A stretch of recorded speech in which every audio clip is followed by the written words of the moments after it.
하나님 말씀 구약 성경 이사야 38장 1절로 6절까지 말씀을 함께 봉독했으면 좋겠습니다. 이사야 38장 1절로 6절까지 말씀 함께 합독하겠습니다. 그때 히스기야가 병들어 죽게 되니 아모스의 아들 선지자 이사야가 나아가 그에게 이르되 야훼께서 이같이 말씀하시기를 너는 내 집에서 유언하라 내가 죽고 살지 못하리라 하셨나이다 하니 히스기야가 얼굴을 벽으로 향하고 야훼께 기도하여 이르되 야훼여 구하오니 내가 주 앞에서 진실과 전심으로 행하며 주의 목전에서 선하게 행한 것을 기억하옵소서 하고 히스기야가 심히 통곡하니 이에 야훼의 말씀이 이사야에게 임하여 이르시되 너는 가서 히스기야에게 이르기를 내 조상 다윗의 하나님 야훼께서 이같이 말씀하시기를 내가 내 기도를 들었고 내 눈물을 보았노라. 내가 내 수완에 15년을 더하고 너와 이 성을 아수르 왕의 손에서 건져내겠고 내가 또 이 성을 보호하리라. 아멘. 할렐루야. 좋은 날입니다. 축복의 날입니다. 기적의 날입니다. 생명의 날입니다. 생명의 축복을 주신 하나님 앞에 3일을 또 이렇게 갖다 붙이기도 잘 갖다 붙였습니다만은 11조 특별 새벽 기도회다 한 달의 생명을 30일 또 31일도 되겠지만은 3일을 특별하게 드린다는 의미는 생명의 주인이 하나님이심을 잊지 않고 고백하는 믿음의 고백인 줄로 믿습니다. 우리 3일 동안 열심히 또 새벽에 찬양 인도하기 결코 쉽지 않거든요. 특히 남성들은 5분 안에 끝날 수도 있겠지만 여성들은 아마 잠도 제대로 못 잤을 텐데 우리 상록교구 지역자는 찬양 때 우리 격려의 박수 한번 하겠습니다. 감사합니다. 한번 따라갔을까요? 히스기야 왕의 기도 세 번째 말씀으로 함께 말씀의 은혜를 나누기를 원합니다. 히스기야 왕의 첫 번째 기도는 놀라운 희망이었습니다. 왜냐하면 내용은 절망인데 그 절망 속에 희망을 발견하는 것이 크리스찬이죠. 너는 죽고 살지 못할 거니까 유언하라는 생명을 가진 존재에게 죽고 살지 못한다. 이건 절망이거든요. 그 이상의 절망이 뭐가 있겠습니까? 그런데 놀랍게도 저는 그 말씀 속에서 희망을 발견했습니다. 왜냐하면 죽음이라고 하는 선포 속에서도 그 선포하신 분이 누구니까? 하나님입니까? 하나님을 발견하느냐 발견하지 못하느냐가 문제지 죽음이냐 뭐냐 이게 문제가 아니에요. 죽음은 절망이지만 그곳이 하나님이라면 희망이 있는 것이죠. 왜냐하면 죽음을 선포하셨지만 죽음을 선포하신 하나님의 마음에 계획이 있고 의도가 있고 하나님의 배후에 계신다면 희망이 있기 때문이죠. 그래서 어떻게 합니까? 히스기야는 믿음의 사람이었어요. 그래서 다른 저것 이것저것 찾아다니지 아니하고 바로 성전의 벽을 향해 섭니다. 왜 그랬을까요? 이 문제는 누구만 해결하실 수 있어요? 하나님만 해결하십니다. 죽고 사는 문제는 사람이 해결할 문제가 아니에요. 만약에 의사가 안타깝지만 얼마 못 사시겠습니다. 그러면 절망이에요. 왜 절망이냐면 의사는 그 이상 하지 못한다는 것입니다. 그러나 하나님께서 이 생명을 가지고 계신 분께서 네 생명의 연한이 얼마 남지 않았다고 말하면 그 생명의 생사 여탈을 갖고 계신 분이 하나님이니까 하나님 앞에 나올 수가 있는 거죠. 히스기야가 사실 우리에게 굉장히 도전을 줍니다. 바로 벽을 향해 섰다고 하는 것은 크리스찬이 사람이 어떤 문제 해결되지 못할 때 우리가 서야 되고 바라봐야 될 것은 바로 벽이에요. 성전 벽.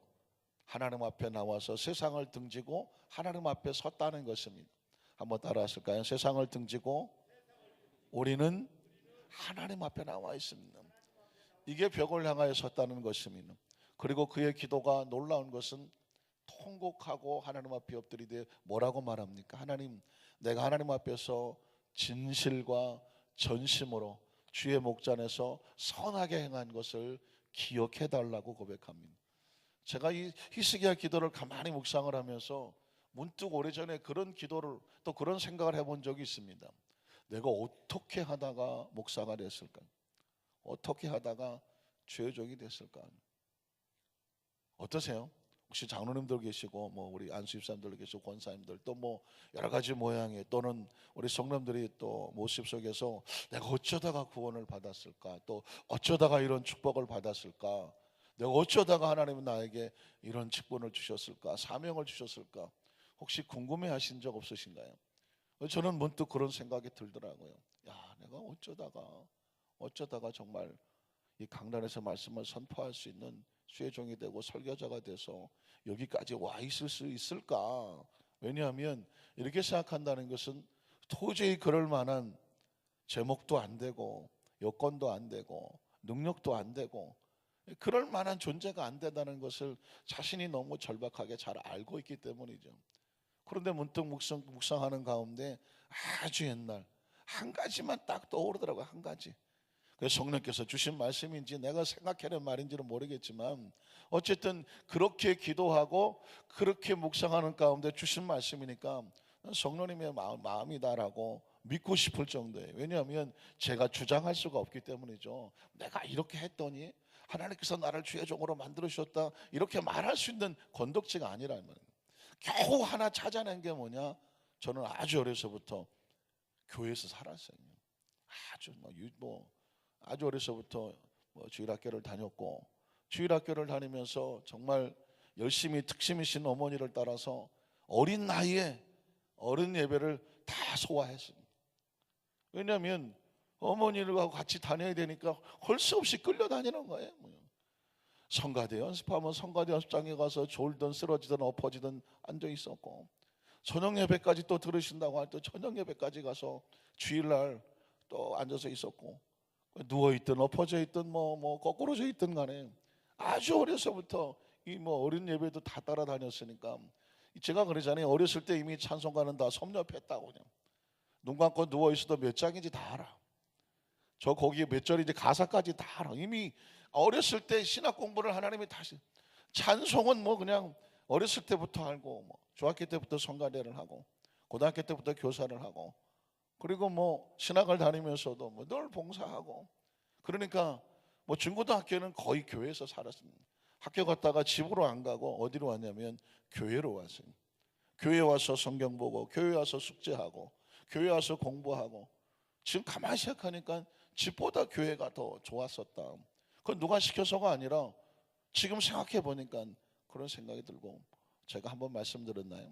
중학교 3학년 때인가 체력장하고 할 때 우리들끼리 모여서 얘기하는데 어떤 놈이 저한테 예언을 하지 않았습니까?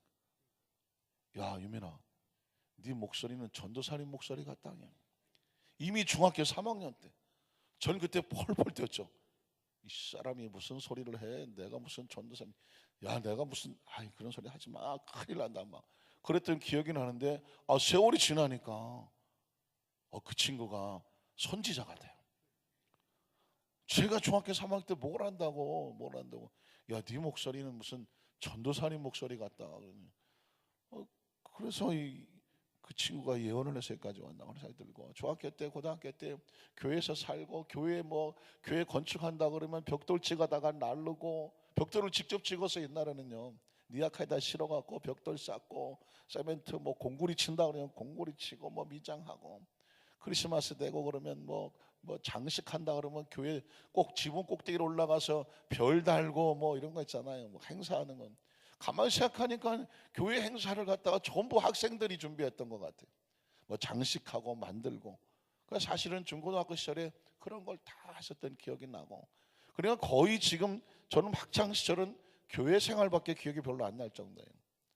그리고 또 저희 어머니가 특심하셔갖고 우리가 뭘 한다고 매일 시간만 되면 성전으로 끌고 가갖고는 합심 기도를 시키시는 거예요. 그래서 약간 전 장남이거든요. 그러니까 어머니가 열심히 그냥 매일이에요. 매일. 우리가 뭘 한다고 매일 가서 합니까? 그러면 저는 그 어머니 눈치 보느라고 열심히 기도하고, 이 둘째 셋째 것들은 나가 떨어져 주무시고, 그냥 어리니까 가만히 생각하니까 성전 중심으로 어려서부터 기도하고 살았던 기억이 나서, 어느 날 내가 어떻게 주의 종이 됐을까 건덕지를 찾아보려고 했더니 한 가지 생각이 나더라고요. 내가 어려서부터 성전을 떠나지 않았다. 그것이 여러분 사춘기 시절 뭐 군대 시절 지나가면서 왜 유혹이 없었겠어요? 그죠? 왜 나쁜 친구들이 야 어디 가서 뭐 어쩌고 하지 왜 없었겠어요? 그런데 놀라운 것은 그 신앙이 중심이 딱 돼갖고 어느 선을 넘지를 못해요. 같이 놀고 여기까지 가지만 그러나 그 다음을 넘어가질 않아요. 그 붙잡고 있는 게 뭐냐면 신앙 교육이고요, 말씀 교육이고 교회 교육이었어요. 그래서 우리의 자녀들을 요즘 뭐 중학교 애들 그 여중생들 그것도 막 이 말이 입에 올리기가 막 힘들고 화면 보면 막 돌려버려요. 막 너무 끔찍하고 그래서 그 하는 이야기 생각이 왜 그럴까요? 인생은 둘째치고 막 괴물이 되어 있잖아요. 어린아이들을 부모가 쫓아다닐 수도 없고 부모가 어떻게 할 수도 없어요. 가장 좋은 건 교회 학교에서 우리 아이들을 교회 학교에 보내서 말씀으로 교육해 놓아야 그 말씀이 그 아이들의 평생을 이끌어 가는 거예요. 그래서 저와 여러분이 우리가 이 땅에 하나님 앞에 신앙생활을 잘하지만 우리 후배들에게 인생의 후배들에게 자녀들에게도 말씀 교육과 신앙 교육을 잘 시켜놓는 것이 얼마나 중요한지 몰라요. 그리고 저와 여러분이 하나님 앞에 가기 전에 그래도 하나님 제가 아주 부족하지만 이건 했어요 이거 라고 하는 어떤 것이 각자 있었으면 좋겠습니다. 물론 다 그렇게 하고 계시겠지만 히스기야 같은 경우에 결정적인 순간에 그런 기도를 할 수 있다는 것도 참 감사한 거죠. 돌이켜보니까 내가 한 게 아무것도 없고 맨날 잘못했다고 회개기도 하고 맨날 나갔다 들어오고 돌탕만 한참 하다가 그냥 막판에도 돌탕으로 돌아오면 큰일 나지 않겠습니까? 그래도 이 땅에 우리가 시간이 있을 때 뭘 할 수 있어야 돼요. 여행을 하는 사람은 그런 얘기 하더라고요. 다리가 떨릴 때 여행하지 말고 심장이 떨릴 때 여행을 해라. 들어보셨죠? 심장이 떨릴 때 여행을 해야지 다리가 떨릴 때 여행하려고 하면 여행이 될까요 안 될까요? 그때는 이미 다리가 떨려서 여행을 못한다. 그래서 심장이 떨릴 때 여행을 해라 뭐 그런 얘기를 하는데 저는 이렇게 생각합니다. 심장이 떨릴 때 주의 일을 하세요. 이 다리 떨리면 잘 안 돼요. 제가 여태까지 목회하면서 아주 특이한 예배 하나가 있었는데 그건 뭐냐면 우리 안산에 어느 권사님께서 연세가 너무 많았거든요. 연세가 너무 많아서 교회 나오기가 너무 힘들어. 막 계단 내려오게 되면 걸을 수도 없어요 몸이. 그래갖고는 아주 의미심장한 마지막 예배를 목사님 제가 다음 주부터 더는 교회를 못 나갈 것 같아요. 그러니까 집에서 제가 예배를 드리지만 교회의 마지막 예배, 교회에 더 갈 수 없기 때문에 마지막 예배를 집에서 한번 드려달라고 하더라고요. 그래서 예배를 몇 년 전에 드렸던 기억이 나요. 야 살다 보면 이런 날도 오겠구나. 다리가 너무 떨려서 교회를 갈 수가 없어. 다리가 너무 떨려서 봉사도 할 수 없고 다리가 너무 떨려서요 뭐 어떻게 가서 뭐 전도도 안 돼. 하다못해 뭘 어떻게 좀 주의 일을 해보려고 해도 다리가 떨려서 안 되는 날이 와요. 그러니까 다리가 떨리기 전에 아직 심장이 떨릴 때 뭘 하셔야 돼요? 주님 내가 주 앞에서 전심으로 행한 것이 있습니다 라고 기도할 수 있어야 돼요. 라고 할 수 있는 뭐 건덕지가 있기를 주님의 이름으로 축복합니다. 자 오늘 성경에 보면 제가 이 상황을 미리 설명한 이유는 뭐냐면 히스기야가 이 상황 속에서 통곡하며 기도하는데 이 내용이 심상치가 않아요. 첫째로 히스기야 왕의 실제 기도의 내용을 한번 살펴보겠습니다. 이사야 38장 9절로 15절을 보면요 젊은 나이에 사망의 선고를 받게 되면 이런 심리적인 상태가 된다는 것을 알았습니다. 유다 왕 히스기야가 병들었다가 그의 병이 나은 때에 그의 심정을 기록한 그의 기도를 기록한 글이 이러하니라 하면서 내가 말하기를 히스기야가 지금 이 죽음 앞에 직면해서 고백하는 것입니다. 나의 중년에 수월의 문 죽음의 문에 들어가고 나의 여생을 빼앗기게 되리라 했다는 말을 들었습니다. 그래서 내가 또 말하기를 내가 다시는 야훼를 이 땅에서 배웁지 못하리니 산자의 땅에서 다시는 야훼를 배웁지 못하고 내가 세상의 거민 중에서 한 사람도 다시는 보지 못하리라 하였도다. 아마도 히스기야에게 죽음이라고 하는 것은 모든 것의 단절이라 심지어 하나님과의 단절 이 땅에서 그리고 모든 세상의 사람들과의 단절, 이 죽음의 공포 앞에서 그는 있는 대로 고백을 하고 있습니다. 그리고 12절에 보면 그는 죽음을 이렇게 표현하고 있습니다. 나의 거처는 목자의 장막을 거둠과 같이 나를 떠났다. 그러니까 목동이나 목자가 열심히 양을 치다가 날이 저물어서 텐트를 장막을 쳐놓고 하룻밤을 지새잖아요. 그리고 다음날 아침에 또다시 길을 떠나야 되니까 그 텐트 장막을 어떻게 해야 되죠? 걷어야 되죠. 인생이란 뭐냐? 하룻밤 텐트를 치고 이 지상에서 하룻밤을 자는 거예요.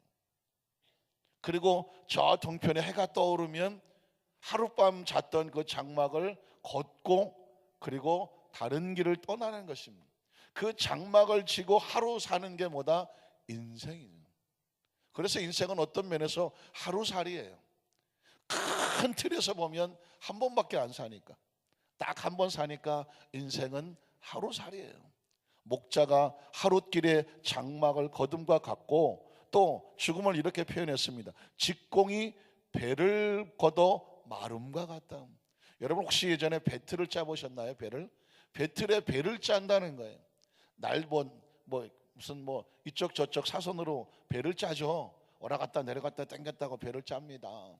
인생은 그렇게 올라갔다 내려갔다 배를 짜는 것 같아요. 그래서 그 배가 다 완성이 되면 어떻게 되죠? 걷어내야 되는 거예요.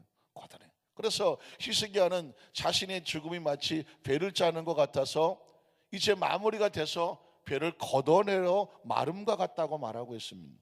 또 그 다음 절에 보면 내가 내 생명을 말았다. 죽음을 마치 이 배를 마르는 것처럼 표현했고요. 주께서 나를 틀에서 끊으리시니 조석간에 나를 끝낼 거다. 왜냐하면 생명이라고 하는 것은 마치 텐트 속에서 하룻밤 자는 것 같고 배를 짜는 것 같은데, 배를 짜는 동안은 살아있지만 배 짜는 것이 끝나면 이제 그걸 말아서 옆에 세워놔야 되잖아요. 하나님께서 지금 내 인생의 삶을 이렇게 끝내실 거다. 그래서 13절에 보면 이렇게 말하죠. 내가 아침까지 견디었사오나 주께서 사자같이 나의 모든 뼈를 꺾으셨다. 죽음이라고 하는 것은 모든 것이 끝나는 거니까, 아까 말씀드렸죠. 저녁에 잠이 들고 밤새 잤지만 아침이 다가오면 어떻게 되는 거예요? 장막은 걷어지는 것이죠. 그러니까 아침이 와요. 모든 사람에게 아침은 오죠. 나의 모든 뼈를 꺾었다는 것은 죽음의 고통을 뼈가 꺾는 고통이라고 표현을 하죠. 그래서 조석간에, 하루아침이죠. 아침조 저녁석이죠. 한날에 하루아침에 내 인생이 끝날 거다라고 표현을 합니다. 이 죽음 앞에서 히스기야는 이렇게 기도했습니다. 이렇게 통곡했습니다. 14절을 보면 나는 제비같이 학같이 쥐적이며 비둘기같이 슬피 웃며 내 눈이 뭐하도록? 쇠하도록. 이 젊은 나이에 나이 40에 갑자기 내가 죽고 살지 못한다라고 하는 그런 통고를 받게 되면 사람의 심리적인 상태가 히스기야가 할렐루야 나는 천국 갑니다 이러고 가는 상황이 아닙니다. 그 히스기야가 인간의 심정을 그대로 표현하는데 마치 비둘기같이 제비같이 학같이 새들이 막 구슬프게. 혹시 여러분 비둘기 오는 소리 들었나요? 구구구구구. 어디 가다 보면 어디서 구구구구구 구구구구 그러대. 그래서 비둘기 소리는 굉장히 구슬퍼요. 막 그런. 어쨌든 그 소리가 히스기야의 소리에도, 히스기야의 심령에도 죽음을 앞두고 통곡하는 소리로 들렸고, 자기도 보니까 지금 비둘기처럼 그렇게 울고 있다고 말은. 거기서 하나님을 앙망하고 야훼여 내가 압제를 받. 그러니까 죽음의 공포에 막 밀려 있는 거죠. 거기서 믿을 것은 뭐예요? 하나님이 나의 중보가 되어 주십시오. 그러면서 15절에 보면 주께서 내게 말씀하시고 또 친히 이루셨사오니 내가 무슨 말씀. 여기에 희망이 있는 거죠. 이 죽음의 공포가 하나님이 말씀을 하셨기 때문에 하나님 앞에 이루시겠다고 하니까 내가 어떻게 무엇을 하겠습니까? 그러나 그는 놀랍게도 다른 의사의 처방을 구하지 아니하고 하나님 앞에 나와서 통곡을 하죠. 그 다음 절을 보니까 뭐라고 되어 있습니까? 내 영혼의 고통으로 말미암아 내가 종신토록 방황. 이게 현실이에요. 이게 현실이고요. 누구나 그래요. 누구나.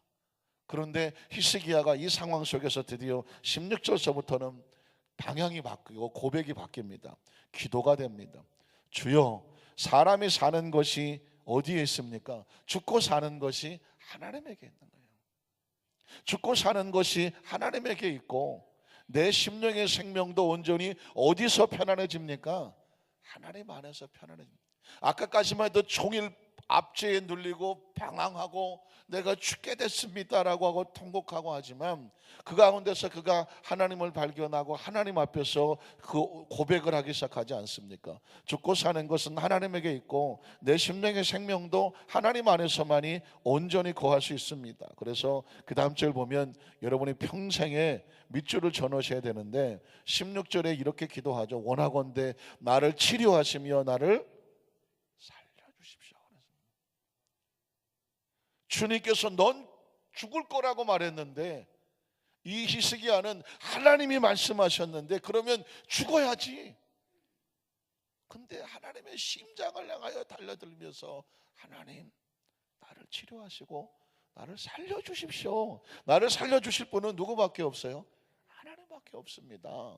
그러면서 하나님 안에서 신앙의 고백을 해요. 17절에 보면 이렇게 합니다. 보옵소서, 내게 큰 고통을 더하신 것은 사실상 내게 무엇을 주려고 해요? 평안을 주려고 해요. 여러분, 내게 지금 너 죽고 얼마 살지 못할 거라고 하는 하나님의 말씀 속에서 겉으로 볼 때는 절망인데 히스기야는 기도 가운데 하나님이 지금 이 고통을 주신 것은 내 인생을 여기서 끝내라고 하는 것이 아니라 이 고통 가운데 하나님 안에서 주시는 평안이 따로 숨어져 있구나. 믿으십니까? 이게 보여지는 사람이 하나님의 사람이고 이게 보여지는 사람이 기도하는 사람이고요. 이게 보여지는 사람이 하나님 안에서 절대 절망은 없다, 절대 희망이다라는 거죠. 이 고통 속에서 담겨놓은 하나님의 평안이 있습니다. 문득 제가 이 성대에 혹이 있어서 세브란스 병원에 가 수술을 받으러 갔을 때에 의사는 두말할 것도 없이 수술을 그랬습니다. 그리고 뭐 아시는 것처럼 전 다 준비를 하고 내일이면 들어가야 되는 상황인데 처절한 통곡이 주일날 저녁에 나오더라고요. 월요일날 가야 되는데 다른 건 없었어요. 목회였었죠. 교구실을 한 달을 교구장을 비워야 했을 때 그 텅 빈 교구장 책상에 성도들이 왔다 그냥 돌아서는 모습, 그때 한참 젊은 나이인데 30대인데 그래도 철들은 생각을 했네요. 제가 철들은 생각을 해요. 전도사 때 전도사 목사도 아니었습니다. 그래서 하나님 앞에 이건 아닌 것 같다. 하나님, 그러다가 하는 게 뭐냐면 하나님, 의사가 고쳐주면 내가 평생 강단에서 의사 자랑해야 되는데 하나님이 고쳐주셔야 내가 강단에서 하나님이 치료자는 것을 증거하지 않겠습니까? 어디서 이렇게 기특한 생각을 했죠 제가. 그래갖고는 그거 붙잡고 통곡하고 기도했어요. 그러니까 무슨 생각이 드냐면 하나님이 고쳐주시는구나, 주시겠구나, 아니 고쳐주셔야 되는구나. 그러면서 제가 병원에 전화해서 어떻게 하면 안 가면 되냐 했더니 알다시피 안 오면 된다고 그래서 그때부터 지금 세브란스 병원은 안 가요. 그리고 딱 일주일 안에 하나님이 치료해 주시더라고요. 그 이후에서 전 이비인후과 목 때문에 가본 적은 수십 년 지나도 한 번도 가본 적 없어요. 그때 이 히스기야가 이런 고백을 하죠. 큰 절망이죠. 설교를 해야 되는 설교자에게 목에 혹이 나서 수술해야 되고 그 목 성대가 50%밖에 확률이 없다고 할 때에 그 상황 속에서 어떤 평안이 있습니까? 그런데 놀랍게도 하나님이 고쳐놓으니까 그 이후로 성대 때문에 고민한 적은 없고 목이 쉬어서 그 다음날까지 고통해 본 적은 없어요. 물론 쉬겠죠, 목을 쓰면. 그러나 다음 날이면 또 붙잡아 주시더라고요. 지난주에도 목을 얼마나 썼는지 몰라요. 월요일 아침에 일어났는데 목에 완전히 잠겼어. 야, 이거 효과가 다 떨어졌나. 오후 되니까 다시 정상으로 돌아오더라고요. 적어도 제가 믿는 건 하루는 안 넘긴다 그러죠. 여러분, 오늘처럼 히스기야의 기도가요 놀라운 고백을 하고 있어요. 큰 고통일수록 하나님이 숨겨놓은 큰 평안이 있어요. 믿으십니까? 이건 뭐 제가 하는 얘기가 아니죠. 히스기야가 죽음의 고통 앞에서 우리에게 선포하고 간증하는 거죠. 그리고 말씀하시기를 주께서 내 영혼을 사랑하신다. 죽음의 공포 앞에서 놀랍게도 히스기야는 하나님은 내 영혼을 사랑하고 계시고 그 다음에 뭐라고 말할까요? 멸망의 구덩이에서 건지셨고 내 모든 죄를 주의 등 뒤에 던지셨음이는, 이게 어마어마한 구절이에요. 이게 히스기야 입에서 나오는 거예요. 사람은 죽음 앞에서 자신의 죄를 생각해내지 않을 수가 없어요. 죽음의 공포, 나 이제 죽었구나 하고 하는 순간에 모든 사람은 똑같이 고백합니다. 지나온 삶의 모습이 필름처럼 지나가요. 필름처럼 꽉 하고 지나가요. 그런데 그 필름처럼 지나가는 상황이 좋은 것보다는 아쉽고 부끄럽고 그리고 죄의 모습이 가장 먼저 지나가요. 죽음 앞에서 선하지 않은 사람은 없죠. 그때 비로소 통곡하지 않아요? 그런데 그 처절한 그 위기 앞에서 간절히 구하는 건 그거밖에 없어요. 이 죄의 허물에서 나를 건져달라는 것. 왜? 죄만 없으면 우리는 어디를 갈 수 있어요? 천국을 갈 수 있으니까. 죽음에 직면한 사람에게요, 가고 싶은 곳은 하와이가 아니에요. 멕시코 칸쿤이 아니라니까. 남미 이쪽 브라질 이가수 폭포가 아니에요. 유럽의 파리의 무슨 에펠탑이 아니에요. 죽음을 갚은 사람에게 정말 가야 할 곳은 어디예요? 천국밖에 없어요. 그 천국에 갈라니 뭐가 필요해요? 비자가 필요해요? 죄를 덮어주고 감춰주고 사함이 필요하죠.